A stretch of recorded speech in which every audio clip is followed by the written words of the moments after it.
thinking of fantasy, people would look to some of its more popular names in the genre. Titles like Game of Thrones or Lord of the Rings, or maybe even stories from your childhood like Alice in Wonderland or perhaps even the Chronicles of Narnia. I know there are a select few of you, however, that equate fantasy with titles that lean more to the unserious or comedic side like Terry Pratchett's Discworld series, or even some flavors of the old Monty Python movies. In the same vein, when we take that thought process and turn to video games, you may think of things like the Elder Scrolls series, perhaps even specific types of fantasy like what the Dark Souls games provide. Again, some of you may even equate those thoughts to more comedic games like the one I am presenting for you today. Welcome to Nostalgia Dive, a series where I take media from my past and see if it holds up against all the wonderful memories I have as an adult. If you're new around here, I like to go through a portion of the game's development, talk about the gameplay and mechanics, and go through the story when available. I like to follow this up with any good things and bad things that really stand out to me. After all that, I give it a score between 1 and 5 on my nostalgia scale, really sealing the deal to see if this game holds up for the nostalgia I have for it. Today, we will be looking at the classic action RPG Fable. To add a little more to this before we start, I will be playing the Fable Anniversary Edition that was released on Steam some time ago. However, outside of graphically, the game plays all the same. So please sit back, enjoy while we talk about Fable.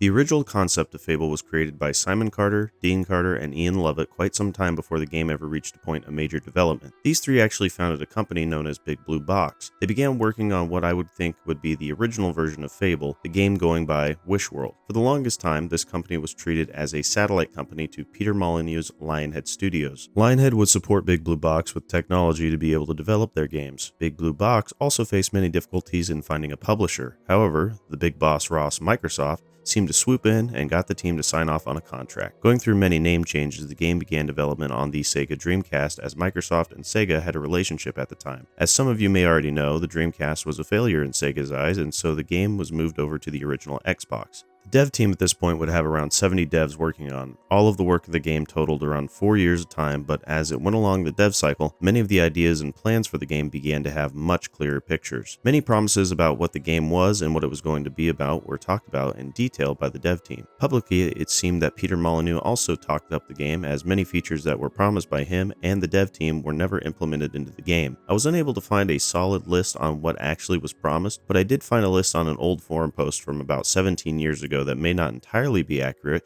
but it sounds like it could be. So just take it with a grain of salt because it may not all be accurate. Dynamic appearance. Your character was supposed to atrophy with a lack of exercise, get pumped when lifting and fighting, as well as tan in the sun and grow more pale in the moonlight. A stress feature which would affect how your character ages, an actual crime system which you would be put in prison if you committed crimes, you could wear any of the clothes in the game, this included whatever outfits the NPCs were wearing, family development such as having children where they would grow up and live their own lives, groupies, multiple guilds instead of the major one, multiplayer split screen similar to Fable 2's but was then changed to where other players would be spirits helping player 1. There was going to be some weird elements that were going to force you to follow the main story by killing your family if you took too long. I'm not sure what these next two are, but the Singing Sword and the Sand Goose, dragons, which appear in the Lost Chapters version of the game, but not during the initial release, a whole crapload of weapons which were only available to NPCs for some reason, throwing weapons such as bombs, which are still in the game but cannot be accessed by normal means, overthrowing local government and becoming a mayor, which technically you can do, but again, it was not in the initial release, and it doesn't really have any mechanical value. No invisible walls, tattoo design, which according to the post on the internet, it actually was included in the PC version to some degree. Aging over time rather than when leveling up. Real-time tree growth. To add to this, another poster in the same thread said that you could chop down trees as well. You could kill a child's family and the child would grow up and come back to seek revenge. Apparently there was more, but this was all that OP could recall from back then. If any of you have any more or could have a better recollection of these plans or promises, feel free to comment them below. Music was composed primarily by Russell Shaw, however the theme for Fable was created by the legendary Hollywood composer Danny Elfman. Fable was released on the original Xbox in 2004 for North America, Europe, and Australia. Another edition of the game, The Lost Chapters, was released the following year, which added a lot more content, side quests, as well as adding on to the ending, lengthening the rather shorter main story. This was released on the original Xbox and PC in 2005 and on Mac in 2008. Fable Anniversary Edition, which we'll be seeing in this video, was released on Xbox 360 and Windows in 2014. This included all content from both versions of the game and added in DLC that also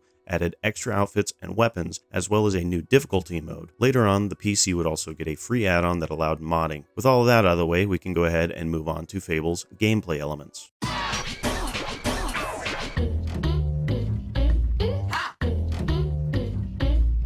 Fable has a multitude of features and mechanics, and while we may not have gotten everything that was being advertised, it still presents quite a robust list of things your hero can do. Combat is one of its stronger systems. This is mainly since the game allows a multitude of weapon types, most, if not all, having their own unique combos. You have swords, picks, maces, cleavers, hammers, greatswords, katanas, bows, and crossbows. Both while in melee or in range combat, you will get a golden flash, which will allow you to do what the game calls a flourish. This is an attack that allows you to get past an enemy's block. It also deals more damage than average as well. Speaking of bows, you have two different firing methods, the quick lock-on fire kind, then you also have the stationary first-person kind. In my many years of playing this game, I almost never use the first-person firing, mainly since most enemies you will face like to get up close and personal, and it's kind of a pain in the ass to get out of this view and switch to melee. Swords and bows aside, you also have a semi-deep magic system. This is mainly because of the sheer number of different spells at your disposal. Some of these spells, however, seem unable to reach their full efficacy unless you have the proper alignment to wield them.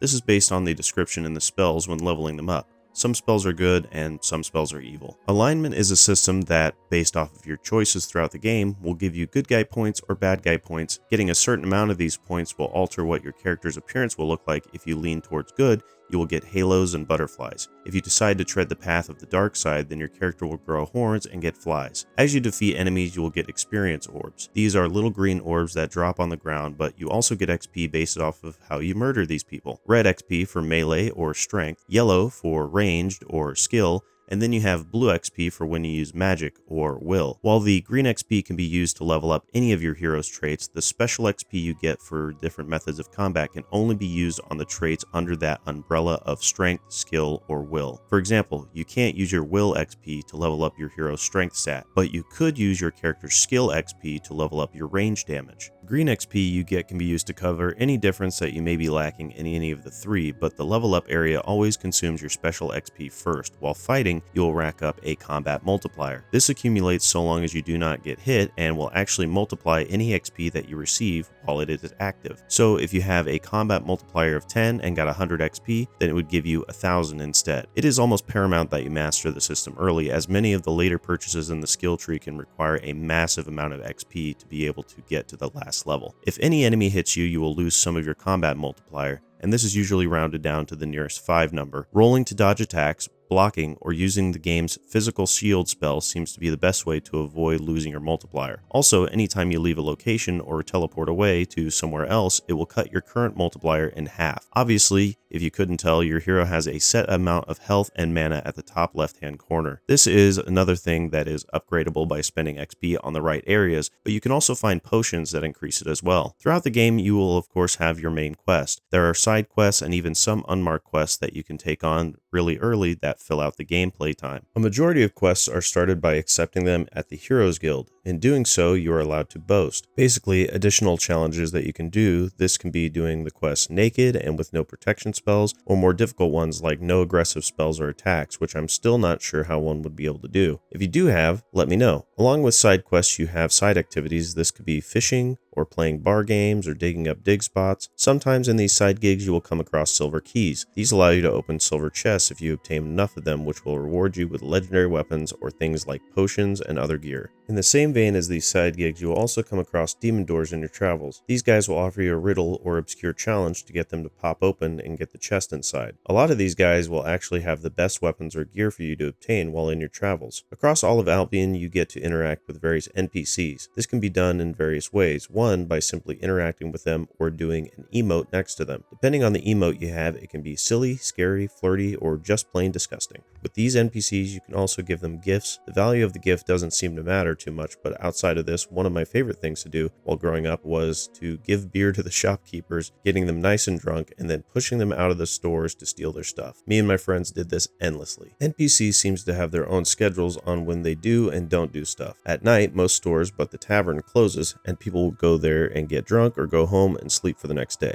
If an NPC loves you enough, a heart will appear over their head. The bigger the heart, the more they love you. Handing them a wedding ring will allow you to marry them, as long as you have a house, of course. Most major villages have at least one home available for you to buy. These houses can even be rented out and you can get a semi-daily amount of money. The amount that the tenants give you is based on how upgraded the house is and if you have any trophies hanging up on the wall. Buying and selling items in this game also nets you some profit as well, as there is a rough trading system in the game that will allow you to make money off bulk products. For example, you can buy barrels of beer and then take them to another town and possibly get profit. It takes a while to see large amounts from making money this way, so I usually prefer the landlord route. You can go a step further and kill everyone in the village and buy up all the vacant homes and rent them out as well. It takes some time to have everyone come back, and I don't know if it's worth the thousands you would spend on your bounty, but it is an option. Outside of what I may talk about in the stories section, that is mainly what you will see here gameplay wise. I think what depth we did get from this game is still complex for a game that had come out 2 decades ago. Ugh, even saying that makes me feel like after Patrick after he ate that spoiled milk.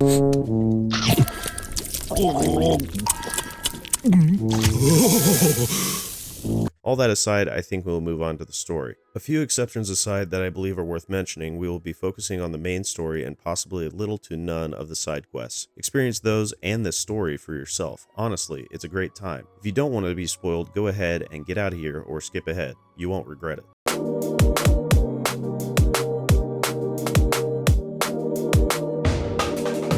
The game starts us out as a small child, daydreaming on the front porch of our family home about slaying dragons and saving the world. We are quickly snapped out of this by our father Brahm. He informs us that it is our sister Teresa's birthday and that if we do some good deeds around town, he will give us some money so we can buy her a gift. Now this isn't of course the only way you can get money, but I like playing the goody two-shoes 9 times out of 10, so that's what we will be doing here. If I recall any possible evil choices made in this game, I will try to also present those as well when they appear. So, starting off, we find a man around the back of the house talking to a woman. Apparently, given the context clues here, this man is cheating on his wife with this woman, while his wife takes care of everything at home. Kids, cleaning, cooking, etc. He will give us a gold piece if we keep quiet. This is the evil action, so in this case, we go to the man's wife and we snitch like a little bit. After this, we keep the good deeds going by heading over to a small warehouse area. The man here needs to relieve himself and asks us to stand near his crates to make sure nothing gets taken. While we are standing here, an annoying-ass kid runs up and tells us to smash all the barrels in the barn. I don't do this, however, and so he continues to yap, trying to pressure us to do so the whole time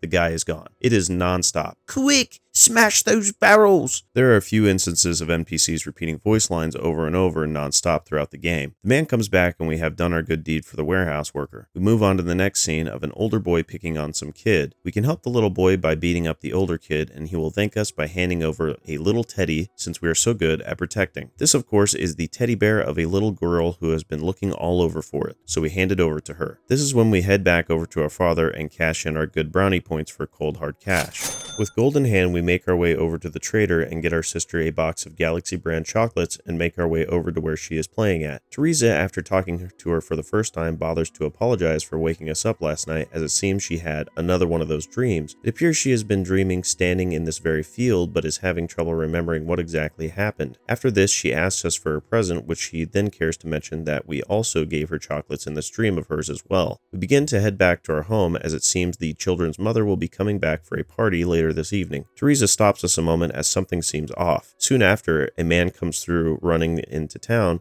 shouting that bandits are coming, and he then takes an arrow in the back. Teresa tells us to hide quickly, so we go ahead and jump behind the fence that has so many gaps in it that just tells me that the bandits themselves are blind. It then plays a little narration cutscene. We sometimes get these throughout the game during some of its more important bits, and usually it is assisted by a painting that the camera pans across. The person narrating these bits will be none other than our soon-to-be guildmaster. The narration cutscene tells us of how these bandits reached the last house. Our house. According to the narration for this cutscene, the whole point of the raid on our hometown was to locate our little family. Trying to defend our home, our father was mortally struck down. The bandits toss our house every which way looking for us with no success. The bandits threaten our mother and sister for our location, but they give no insight. They steal our mother and sister away, as all we can do was look from the edge of the forest. With nothing else, we make our way back to our home. Out front, we find our father, who is of course already been killed. A bandit left over charges in to take care of us, but we are saved by an older man who takes us away from our village and brings us to our new home, the Heroes Guild. We are quickly introduced to Weaver, or better known as the Guildmaster. Maze leaves us in his care. The Guildmaster places us in our new room, a room which we will be sharing with a girl named Whisper, apparently one of the guild's brightest students. We are left alone for the night, and all the horrors of the evening finally seem to set in as our hero cries himself to sleep. The morning comes and we are greeted by our roommate Whisper. She tells us we are talking in our sleep, which seems typical for new pupils. We are late for our lessons with the Guildmaster, so we must make our way over to the training ring and show what we are capable of. We punch the dummy a few times before we are given our first weapon. Destroying the dummy, we are then given our first experience orbs that are what we use to level up. Before we fully get into our training, we must go and fight some beetles that have appeared in the woods nearby. Easily enough, we dispatch these and return to the Guildmaster. Talking to him at this point, we get another narrated cutscene about how we dedicate our young life to training and becoming a hero. We fight and train during the day and study late into the night. This is when we get a slightly older Whisper waking us up once more, and we begin our tests in all aspects of combat. We must first fight Whisper in melee combat. We then do our archery test with our bow, and then finally we prove our magical ability by testing our will on the training dummies. These can actually be taken after the Guildmaster tests us to get a slightly better item and equipment, and I do so. When we move on to young adulthood with one final test in the Guild Woods, and that is to face off against Maze on what we have learned. This is by no means an actual fight, so we pass it easily. Once we pass this, our apprenticeship with the Heroes Guild is over and we can take on actual quests. The first quest we find ourselves accepting is to defeat the Wasp Queen. This is rather easy to take care of. This is actually our first boss battle, but even with the basic gear you have starting out, it's actually rather easy to take care of her and her minions. We are notified that Maze is looking for us in the nearby town of Bowerstone. When we arrive, we get a few cheers as we are already making a name for ourselves in defeating the Wasp Queen. Maze speaks of a possible rumor going around that perhaps our sister Teresa is alive. There is no solid evidence as of now to back this up, but Maze will continue to look into this while we continue doing our hero work. Bowerstone is one of our first major towns that we get to spend time in. Earlier, when leaving the guild, I gave our hero his first title.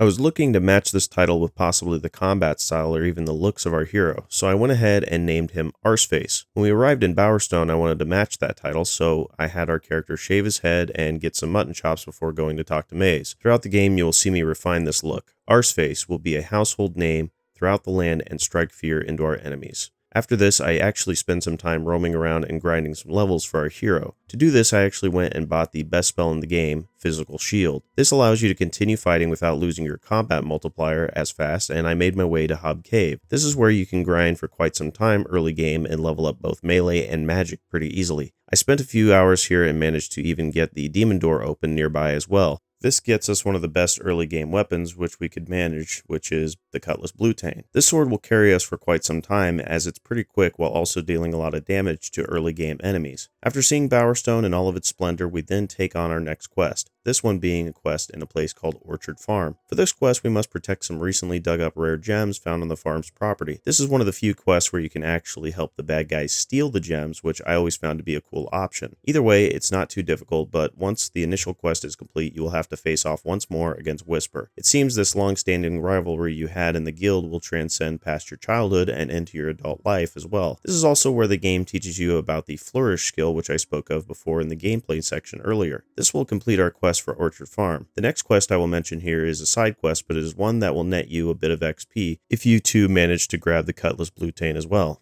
This is the Hob Killing Contest, which pits you against Whisper back at Orchard Farm in defeating the most Hobs. If you use your shield spell and the sword, you can easily rack up more Hobs than Whisper and complete a quest that is usually rather frustrating otherwise, as Whisper will steal your kills last minute and win without any actual effort. Our way, however, allows us to do the same. Back on the main quest for a moment, we will find ourselves escorting some traders from the beginning of Darkwood all the way to Barrow Fields. This is where you will quickly learn one of the weakest aspects of Fable, which is the bane of my existence in most games that have it, which is the ever-terrible escort mission. Fable unfortunately has a lot of these escort missions, which task you with traveling with someone for an extended period of time through a land that is not forgiving in any way to a regular NPC. You can even see this while traveling from place to place, that many NPCs get killed on the road from random bandit or monster. Now, we have to look after these two, and soon after a third trader who can't even fight for themselves, all while going through the potentially most dangerous place in the whole land. We make our way through slowly and we come across bandits, little mushroom spores that explode, and then we are introduced to the ever-iconic Fable enemy, the Balverine. These are this universe's version of werewolves, and they can be quite tanky and annoying. They will jump up out of combat and then drop down somewhere else, and it can be rather disorienting for someone who's not paying that much attention. Getting towards the end of Darkwood, we actually must face another enemy, this one being a troll. With our legendary sword, this isn't too much of a fight, and then we can make our way into Barrow Fields, a small trader's town just outside of Oakvale, which is our hero's former hometown. If you take too long to get here to Barrow Fields, the injured trader will transform into a Balverine, but because of our quick work of the troll, we make it here with all three intact. So here we are. We return to Oakvale to speak with Maze. We actually run into the little girl who is looking for her teddy bear, now a full adult woman. She actually seems to trigger some kind of PTSD moment in Arseface here, as he still has a bit of trauma, it seems, for losing his family. Oakvale has been rebuilt 1-to-1 from when you've seen it last, with even your family home available to be purchased if you have the coinage. We speak with Maze out front of the tavern, and it seems he has little to no info about the location of our sister. However, he tells us that living among the bandits is a blind seeress, a woman who can see the future who may be able to help us locate our lost sibling. Maze speaks about the leader of the bandits in a little bit more detail. The leader goes by Twinblade. It seems at one point Twinblade was a hero much like ourselves, but according to Maze, it seems he had little patience for the guild life and struck out on his own, creating his own bandit faction after taking over and merging around 12 different ones. Recently, it seems he has been doing rather well, no doubt thanks to the blind seeress's ability to foresee any possible issues. May suspects this bandit faction could be the ones responsible for raiding our home so long ago, and that this would be a good chance to get revenge as well. We go ahead and take on this quest, as well as another side quest, which is to save a child from Hob Cave. Doing the quest in Hob Cave, you again have to escort a young child from the back of the cave to his grandmother's house. It seems maybe the grandmother had initially sent him in here one time before, as he came back with gold or precious stones or something, and so he went back, which hasn't went well so far for him. In the back of this cave, you go in and save him, and there's a little pixie creature that you must kill to free him. There's an alternate way in doing this, which will allow you to give the pixie someone else to sacrifice instead. I just kill the pixie and fight my way through all the hobs with the boy, and we arrive back to grandmother's house. It seems, however, that the grandson believes the old woman to be crazy and decides to leave the place for good. We actually don't get anything else on what happens to the grandson or even the grandma after this. This seems to be something we experience a lot throughout the game. We make these potentially life-altering decisions, and then we just never hear or see from certain characters again. This won't be the last time either that I bring this up. We now have to move on with getting into the bandit camp Maze was talking about from before. This is possibly the worst part of the game outside of the escort missions, and that is sneaking past the main gate of the bandit camp. In the skills section of your hero's traits, you actually have a skill called Guile. This is your ability to sneak around and do stuff. It is the most useless skill in the game, as you can have it maxed out, and this section of the game that you're about to face is still ass. In the top right corner of the map, you still have a little eyeball icon. This shows you how well you are seen by people nearby. If it opens up even a little bit, the bandit patrolling will shout, "Intruders, shut the gate!" This is when the gate shuts and you have to kill the bandits outside the gate before it reopens and more bandits appear, essentially restarting the entire process all over again. Without fail, I have to do this part 4 or 5 times. I'm sure anyone who has ever played this part back in the day can feel my pain. We finally managed to bum rush the gate, and we then overhear 2 bandits talk about how you have to get full bandit gear to get through the next gate. So we make our way up the path, clearing out the bandits and opening chests containing each piece of our new outfit. Putting it on, we are then able to get into Twinblade's camp proper. We have to continue to make our way to the next part of the camp, which holds all of Twinblade's elite members. To do so, we have to have a pass. There are a few ways you can do this part. You can either buy the pass from someone, which is what I did, or you can play the bar game for a game called Spot the Edition, which is just kind of seeing what figure the game masters put on the table and trying to figure out which one wasn't on there before. It's actually quite an easy game that can save you some gold, but I was just ready to get this over with after 17 tries of "Intruders, shut the gate!"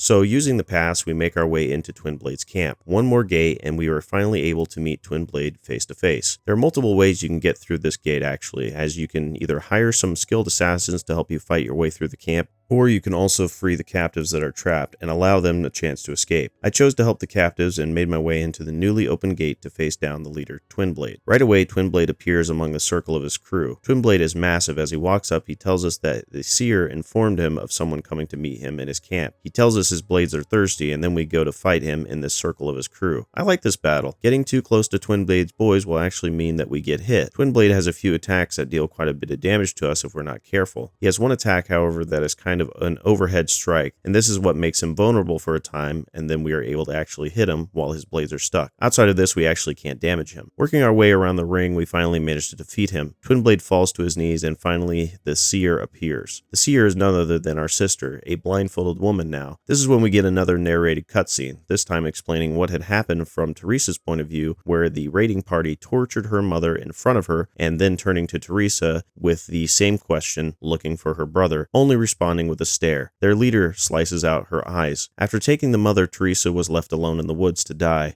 Twinblade came across Teresa as she crawled through the woods for 3 days, bringing her into his camp. Teresa spent little time trying to make herself useful. Twinblade kept her close, finding out that she had massive strength and magical ability. While she slept, she would speak dark prophetic truths. Some bandits rejected Teresa being the leader's second in command and tried killing her, but she managed to hold her own, dispatching them as they came for her. It brings us back to Teresa talking to us. She speaks on many cryptic things before giving us a gift, in her words, for all the birthdays that she's missed. She leaves quickly with only a few more cryptic words, and we must now deal with Twinblade. You have a choice to either kill him or spare him. I spare him. Either option doesn't do much for us, as either way we still sometimes have to face assassins on the road between villages. We head back to the guild and talk to Maze about finding our sister. He is impressed with our progress, and it seems people are wondering when they will see Arseface in the arena. Before we can do such things, though, Maze has a personal quest for us to take care of. We must find Maze's old friend, the archaeologist. According to Maze, he has found something that may put his life in great danger, so we are tasked with going to Witchwood, a location off the main coast of Albion on a small island. Arriving here, we are met pretty quickly with a new type of troll, the rock troll. It's honestly not too hard of an enemy. The main issue is that he's just a mega health pool. Getting through this guy, we make our way to the Witchwood Stones. Here is where we open up a demon door by hitting 4 stones nearby. Clever adventurers know that you can spell out shit with these stones, and the voice will even say it, which I think is pretty funny. We actually need to spell out the demon door's name on these stones, which is hits, and then he cracks open. Entering the door, we finally meet the archaeologist. He talks about if we can find him, then that means they can find him. At this point, we don't really know who they is,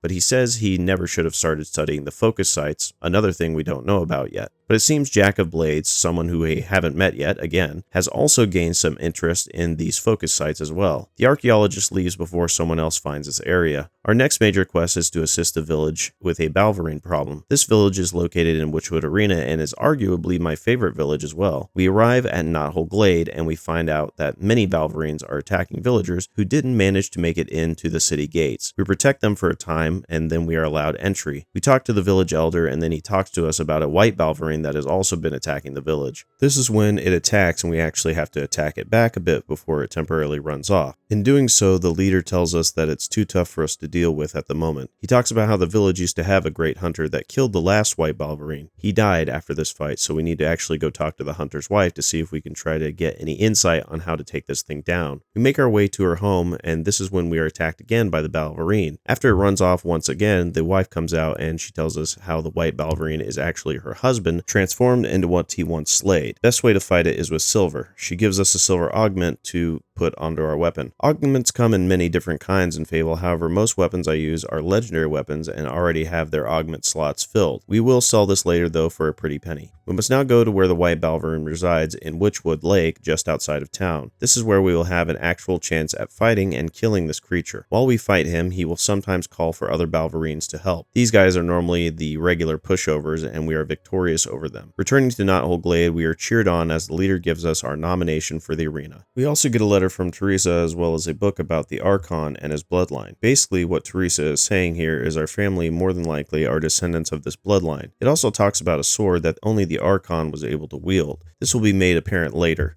We must now begin our time in the arena. We must face creatures from all over Albion in combat. We face off against creatures we've seen before, as well as some that we haven't encountered yet on our travels. The gimmick here is that each round has gold tied to it. The longer you stay throughout the arena, the more gold is applied to the total amount. If you manage to stay in the entirety of the matches, you can walk away with enough to not really worry about money for some time. You will fight wasps, hobs, bandits, undead, trolls, etc. About a quarter of the way through the matches, Whisper will come out and assist the hero in his fights. She doesn't do much for us here except for distract a few of the many enemies we will face. When we get to the end of the rounds, Jack of Blades arrives. Jack of Blades is a hero from many years ago according to some people around Albion, but even in our first interaction here you can tell of the rather sinister nature of the person. He offers us the champion's seal and our money, but there are two winners, us and Whisper. If we want to get the full prize amount, we have to kill Whisper as well. Whisper has no intention of killing the hero and wants us to walk away. You can either kill Whisper or walk away and save her. This choice is one that only affects how much money you will get at the end of the quest. This is the last real time you will see Whisper. If you let her live, she off-screen sails away to her home never to be seen again. We make our way out of the arena and are met by Lady Grey, Mayor of Bowerstone. She wants us to come pay her a visit in her Bowerstone North, a place that has been locked to us until now. Heading out of the arena a little more, we talk with a guard who tells us about another hero who fought a lot like us. He says that her name was Scarlet Robe. We actually see her statue and our hero falls to his knees. Jack of Blades appears next to us, stating that she was a fine hero, soft-hearted, just like we were. He talks about how now she lives in solitude, crushed that she couldn't save her family long ago. This is when we find out that Scarlet is our mother. Jack tells us to find our sister and bring her to him. He wishes to reunite all of us together. It then cuts to another narration scene that talks about our mother's lore, Scarlet Robe, Slayer of Balverines. She was once the fiercest hero in all of Albion. In her last battle, she fought a dozen or so Balverines only to be injured and dying. She is then saved and nursed back to health by a woodcutter named Brom, who is our dad. They then had us and lived together for the rest of their days. Well, at least they planned on it anyway. When we leave the arena fully, we get a message from Teresa that she wants us to meet with her. When meeting with her, she speaks to us about meeting with Jack of Blades. She tells us that she met him before. I met him long ago, of course,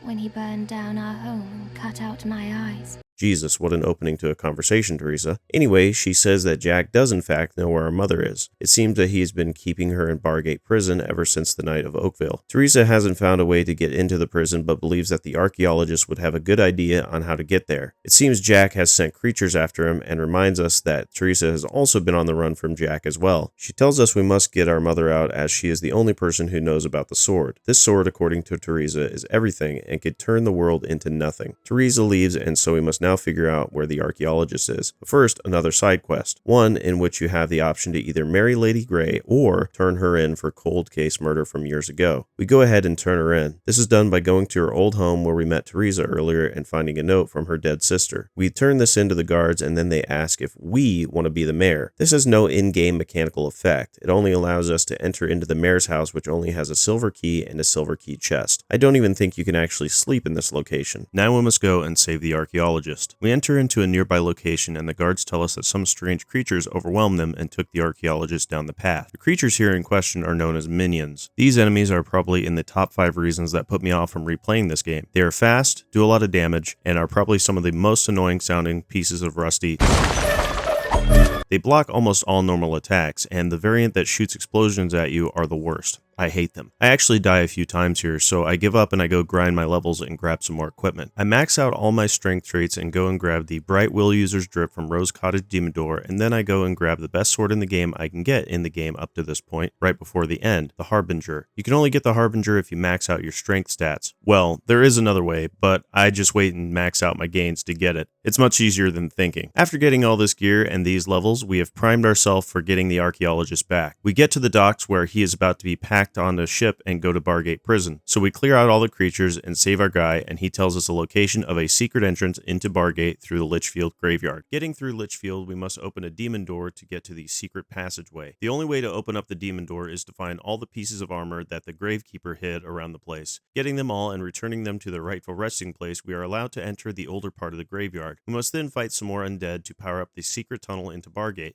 Entering this tunnel, it seems to be an old sewer system of the prison. We fight through some guards and we end up finding our mother. She scolds us for a time, coming to save her. Jack could be anywhere. She tells us to pull the lever, and now we have to escort her back the way we came from. Luckily, she doesn't have a health bar, so effectively she's invincible for now. We make our way back through the guards before we are suddenly stopped by Jack himself. He speaks to Scarlet about what we've been up to since she has been incarcerated. He then says that he will be locking up the hero in one of the same cells as Scarlet. She tries to get him to release us as we don't know anything, but Jack informs her that we actually know a great deal, as Teresa has been informing us of a lot. The champion seal we got from the arena has allowed Jack to listen in and track us as he wishes. The last few moments of this cutscene show Jack continuing to ask where the key is. It is assumed that he means the key to the sword that we have been hearing about. We are then placed in prison. We have been stripped of all of our stuff and now are unable to do any magic. We must try and escape, and the best way to do so is to steal the warden's key from his office. The only way to get into the warden's office is to win the yearly race that happens on the warden's birthday. We do so, and we must now sneak around his office to get the lock code to his diary. No matter what, I'm pretty sure you cannot get the key the first time you're in this location and have to wait another year to get your opportunity. Winning the race once more, you grab the key, and this time we manage to actually bust out. We free our fellow captives and we find our stuff, and then we make our way back to our mother's cell. Freeing her, the worst thing happens. A health bar pops up for her. So now we have to escort our mother out with a little more care this time. Going through the guards once more, we get to the end of the sewer and we now have to fight a massive kraken. Now, I'm not sure if I was just lucky here or what, but you still have to protect your mother. I'm not sure if she just didn't get hit here, but I swear the older versions of the game, she would often get annihilated by this guy. Anyway, for the boss battle, you have to attack the beast's tentacles before he actually pops up his head and you can do direct damage. He's at his deadliest here as he will shoot a massive laser that can clear you out faster than your coworker farting in an elevator. We make it out of the Bargate prison. We get another small narrated cutscene. This one speaks on Jack and how for the entirety of our hero's life he has been the puppeteer in all of our misfortune. His sister's blindness and abandonment alongside the capturing and torture of his mother as well as the death of his father. It is now apparent that we must seek revenge against this enemy not only for the sake of the world but for our own hero's inner peace. We step back out into freedom as we talk to our mother. She speaks upon the urgency of our mission to stop Jack, as now it seems he knows the location of the key and moves ever closer to the sword. Scarlet tells us that we must make our way to the place known as Hook Coast. That is where the key is located. It also seems that we have the advantage here, as the key will only show itself to someone of the Archon's bloodline. Our bloodline. Scarlet goes on to try to find Teresa, knowing that Jack could use her to gain his own access. We must now go to Darkwood and power the ancient portal there and gain entrance to Hook Coast. We power the portal by killing more undead. It takes a bit, but we manage to enter the snowy town. Approaching the key's location, it seems to be blocked by a barrier. We are contacted by Scarlet to come to Maze's quarters in the guild, but it seems that she is being taken again. She tells us not to forget the book on the table, a book that seems to assist in lowering the barrier in Hook Coast. This is where we have reached the point of no return. Once we lower the barrier, we will have to stop all side activities until Jack's defeat. We hand the book over to the guild master, who will help us lower the barrier once we reach it once more. Entering the snowy town again, it seems that the banshees have invaded the town. These creatures seem to be scary, but they can easily be dispatched at our level. Reaching the barrier, the guild master lowers it and it seems Maze is here. He has trapped our sister, saying that she has turned evil. Jack cuts him off from the charade, trapping our hero as well. He demands the old wizard to finish the ritual, so Jack now has the key. Teresa uses what power she can to free us from our imprisonment, and we must now fight the traitor Maze. This fight takes some time as he will teleport around the town and cast his own shield spell that makes it difficult for us to hit him. At the same time, more banshees will appear to assist Maze. Eventually, we end our fight in front of the lighthouse where Maze talks about his reasoning for joining the dark side. Maze calls himself a coward, believing that the only true quest for some is to escape death. He joined Jack because of this fear. It seems there was no real allegiance to the villain. Maze lets out one final scream of terror as his soul fades away. Before this, he tells us of Jack's plan to activate all the focus sites around Albion. We must now begin our chase across the lands for Jack, trying to stop him from activating these sites. While we do this, we will fight alongside members of our guild, guards, and some heroes like Thunder and Briar Rose. It seems every time we get to a focus site, we are late and we must chase him to the next one. We get to the last site and he is holding our mother, hoping that she still has some blood left after all these years. We are now sent back to the Heroes Guild. We must make our way into the Chamber of Fate and begin our battle with Jack. When we step inside, we are greeted with a depressing sight. Both our sister and mother are captured. It's not long after this that Jack takes his sword and cuts our mother's throat. This activates the awakening of the Sword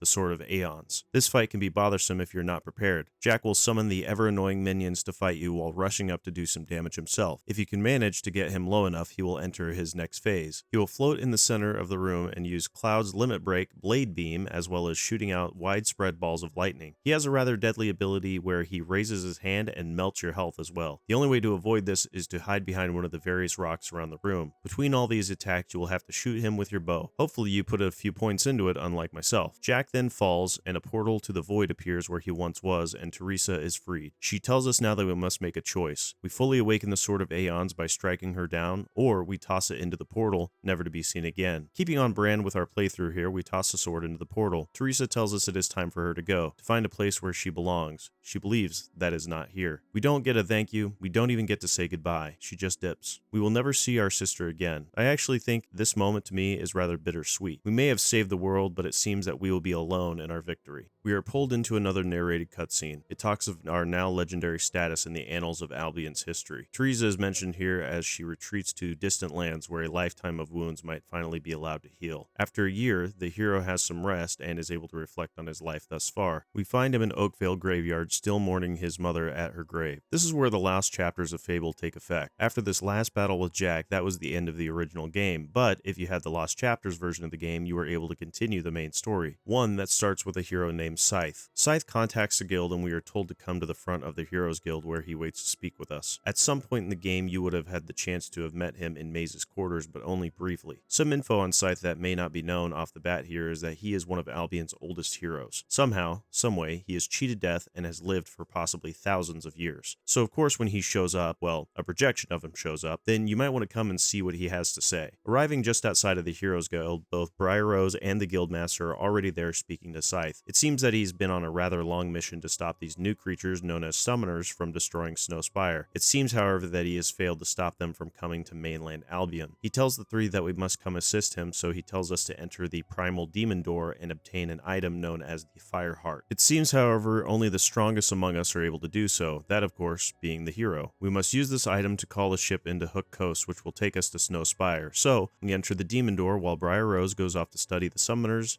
and the Guildmaster goes back to never being seen after the battle with Jack. Entering the Demon Doors area, we are met with 4 prophets. We must free these crotchety old guys by doing a floor puzzle which turns moons into suns, or if you're an evil feller, you could turn them all into moons, killing every single one of them. Getting the Fire Heart, we must make one more stop over by the graves in the Heroes Guild. If we remained virtuous, then we can actually receive the good guy version of the Sword of Aeons known as Avos Tear, which design-wise looks just like the evil version, only a little shinier. With our upgraded sword and our old person juice, we can now head over and hop onto the ship to Snowspire. When placing the heart in the lighthouse, we must defend it from the newly arrived summoners. These guys have tons of health. Even with the new sword, it takes countless swings to actually dispatch them. I guess you could consider this an escort quest since the lighthouse has a health bar now too. Ugh. Managing to defend the lighthouse, we get on the ship and we arrive in Snowspire after what seems like a few weeks out at sea. Getting to the village, we come across Balverine, as well as a new troll variant that is made of ice but acts just like the rock trolls, so there you go. Right after we enter Snowspire Village, we meet up with Briar Rose, who arrived through teleport once we activated them. She will remain here to study the area while we go on to talk to Scythe. We walk with him to the site of Snowspire Oracle. It seems that this was the original reason why Scythe came to this place. The guild believed that Jack would use this oracle to try and use it to find the sword. According to Scythe, however, it seems we need to speak with the oracle about the arrival of these summoners. To do so, we must find the glyphs in the necropolis to allow us to actually speak with it. If you pay attention, the glyphs are actually just YMCA, which I found rather funny back in the day. When we dig up the glyph, they disintegrate, but it gives us the expression to use when standing in front of the oracle to ask about different things. This is where the game can actually give you many minutes worth of lore about various things, namely Albion's people, creatures, and various history. It's actually quite an insightful listen on the world building that this game had before it was even a fully established series. The Oracle tells us the reasoning behind the arrival of these summoners is that Jack of Blades has awakened them. It seems what leftover power Jack was able to retain after sacrificing her mother has allowed him to not only awaken these summoners, but to also feed his new shell, which resides behind Snowspire's bronze gates. To open the bronze gate, it seems we need to use Jack's mask to feed the Archon Shrine. It seems in this time Briar Rose has figured out how to do so. We must collect 3 powerful souls to feed this shrine, all with their own specific requirements. The first soul that is required is the King of the Arena, so we must go to Knothole Glade and speak with Thunder about this. This is when Jack of Blades himself begins to speak to us. He talks to us through his mask, which we obtained after defeating him. He will talk to us throughout our quest to power the Archon Shrine, which seems to be the little devil that talks to you on your shoulder about which souls to absorb. Talking to Thunder in Knothole Glade, he tells us that we must go into the arena and absorb the soul of a former champion there. We do so, but Jack this whole time has been telling us to kill Thunder and take his soul instead. You can do this if you decide to do so, and honestly, I wouldn't blame you in the slightest. The good way of doing this is long. When we go into the arena, we have to go through multiple waves of Jack's creatures to be able to absorb the soul. This one takes the longest out of the 3, and I probably would have preferred the easy option even as a goody two-shoes. The next soul is simply a heroine. Briar Rose believes that our mother Scarlet fits this better than anyone else. The alternative here is Briar Rose herself, but obviously she is still alive. We go back to the graveyard in Oakvale, and it seems Jack has been terrorizing our mother's soul with screaming banshees. We must defeat them in order to absorb her soul. Willingly, she comes along with us, and we now must go ahead and absorb the last soul, which is the oldest one. It seems Nostro is a good option here, and we need to go to the old graveyard in Litchfield and defeat him in a warrior's combat so he can have peace. He is rather easy, as he is just a high-level undead. The other evil option here is to go into the guild woods and kill the guildmaster. Honestly, another time where I agree with any evil player here. The whole time we've been playing the game, he has constantly been in our ear. Anytime our health or will energy is low, he will remind us. Anytime there's a quest card available, or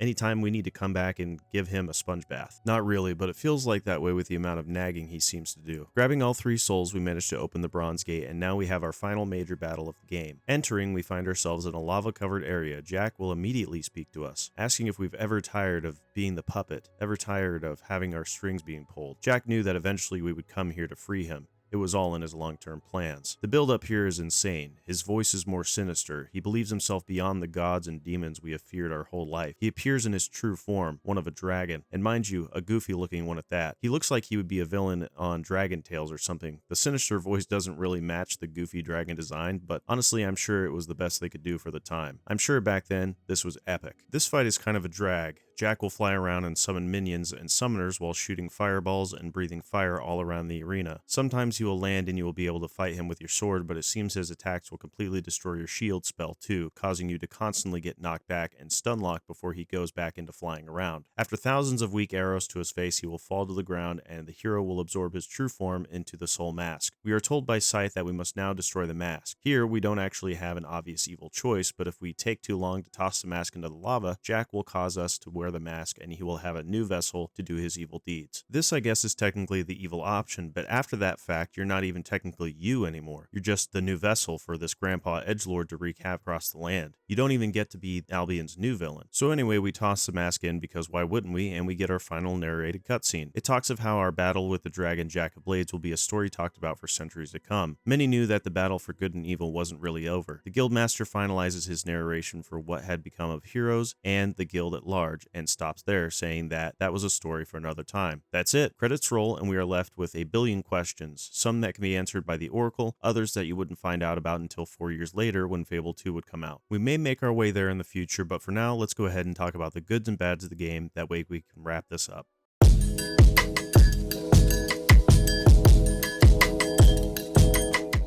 So first things first, if you're like me and you like world building and learning about lore throughout the game, this game is great for that. Some of the things you can learn through the game is done so through the classic notes or books you will sometimes find throughout the shelves of Albion, most of them being in the Heroes Guild right out the gate. The lore of this series is great, and one of the things that I look forward to when revisiting this game in the series. I also appreciate what they were able to do as far as exploration. Though the game's areas remain a rather linear path, there are still a few nooks and crannies that you will find treasures and other goodies in. While this game's main story doesn't completely showcase the game's comedy, its side content and some of the one-off characters still give me a chuckle after all these years of playing Fable. It has a very dry humor which may only be understood by someone who has only experienced it growing up through watching Monty Python, or maybe even casually living in the United Kingdom and has had constant access to it, but it has also got its crude moments as well, if that's up your alley. The music is fantastic. I'd say both composers here have cemented the proper tunes we would see in this game and its various titles we would get after this. The game itself did not age well graphically, and even some aspects of the Anniversary Remaster show the age of the system, with mouth movements just being flaps and not simple mouth movements. Some glitchy strangeness still occurs in the modern version that was present in the original as well. I know a majority of the time put into the remaster was to upscale the graphics and make it easier to run on modern systems, but even on modern systems it can still perform like ass. One major thing that I would like to say that knocks it down a whole point on the nostalgia scale for me is the choices we make through the game. There's no real player agency. I know some of you may not know what this is, but for those of you who have played Mass Effect series should know where I'm going with this. I would say some of you that have extended experience in tabletop games as well. When you have a game where choices would matter, then you should show the world reacting to that choice. And I'm not talking about NPCs saying, "Oh yeah, you spared Whisper. That's cool." No, when we spare Whisper, we should see her again, alive and well, maybe even helping us in the final fight at the end of the game against Jack. I like to believe that she could have also been a primary romantic interest for the hero. It seems the same goes for someone like Teresa. Yeah, she's alive and well, but show us that she's alive and well. Same for the Guildmaster. He is shown right before the battle in the Chamber of Fate, injured, but he has made a full recovery. Other than our chance to kill him in the Guildwoods, we don't see him at all afterwards. When I bring up Mass Effect, it's kind of a good example. You make all these choices, and at the end of the first 2 games, it shows us what Shepard did to impact those people or places we interacted with. Choices here in Fable are simply, "Oh, I fought on the bully, I'm a good guy," or "Oh, I burp on the homeless man, I'm a bad guy." there is no real introspection or impact on those choices. They kind of just happen, and then we move on to the next thing we have to do. It's kind of a bummer. Adding on to the choices you make, a majority of these are illusions. I know games like the older Telltale games are like this, where they give you the choice, but the only thing that it really changes is how you get to the predetermined end of that choice. You are railroaded into something that will inevitably happen anyway. Kill Whisper, and she's gone forever. Save Whisper, and you may see her talking in a tavern once, but then she's gone forever. I'm glad one of the major tags for this game on Steam isn't Choices Matter, because all in all, it really doesn't. The only other thing that I'm sure you already know I'm going to say is the excessive escort missions. There are so many in this game that the NPCs are so helpless and so squishy. You could counteract this by getting the heal spell, which will also heal people who follow you, but if you never wanted to invest into the heal spell to save it for extra XP for something else, then you are handicapping yourself in the large amount of escort missions you will be facing during the main story of this game. So yeah, unfortunately I don't ever actually really see myself returning to the original Fable if I want to enjoy the series, mainly because of these major 2 issues. Other than that, I have really fond memories of playing this game with friends and playing various builds to see how busted I could become, or even just to get the shopkeepers drunk and push them out of their shop and steal their stuff. I think that's where the game will stay firmly in my memories. I give this a 3.5 out of 5. Thank you guys so much for watching. If you have any fond memories of Fable, leave a like and tell me about some of them down below in the comments. I also wouldn't mind seeing what games you think would be perfect for this series. I want to see what you guys were playing when you were younger. You can also follow me on Twitch so you can talk to me when I go live. I'll see you guys next time. Peace.